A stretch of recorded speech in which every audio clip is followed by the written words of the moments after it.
New at 10, a community is grieving after a 16-year-old Easley High School student was killed in a crash this morning. He was a rising junior. Troopers say the teenager was killed when he tried to pass a truck on Pope Field Road. We reached out to the coroner tonight, but they're withholding the teenager's name at this hour. Fox Carolina's Jarvis Robertson joining us live there from Easley High School after he talked to some friends and loved ones of the victim tonight. Jarvis, I'm sure it's just been a devastating day for so many of them. Yeah, that's right, Cody Victoria. This community is heartbroken. Now, just before 8 o'clock this evening, I reached out to the Pickens County Coroner's office. They told me they're withholding that identity until they can make sure all of the next of kin has been notified. However, this evening, I did speak with someone who told me they knew the 16-year-old very well.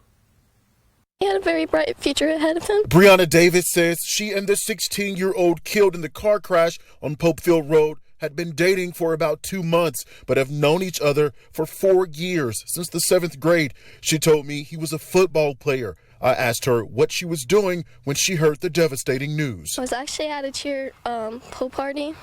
We were having a get-together to get to know each other. And now she's trying to process the unthinkable. It's very hard.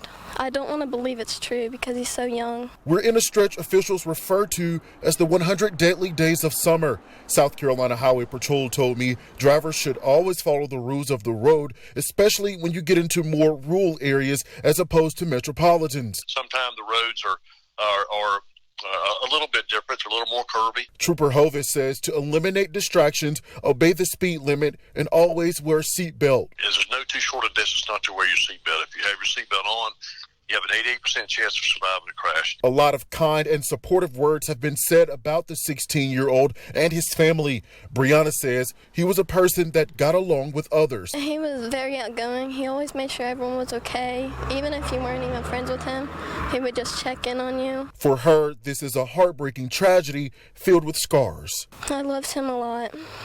He meant a lot to me.